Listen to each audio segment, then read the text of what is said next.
Magandang tanghali. So nandito na naman tayo sa site ngayon. Mayroon lang ini-install sila si Foreman at saka si Clifford. Wala yung dalawa kong kasama dito guys. Nagbakasyon. So sila lang dalawa ni Pirater ngayon eh.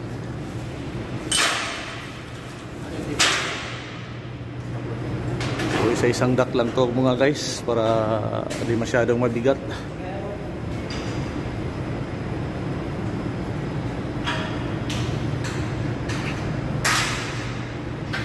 Yan na yung mga kadugtong dito. So isa-isahin na lang to kasi may mga sasakyan. Ito ngayon nawala yung nagparada dito. Pumipisto na sa lagad ni Foreman para masampahan ng duct.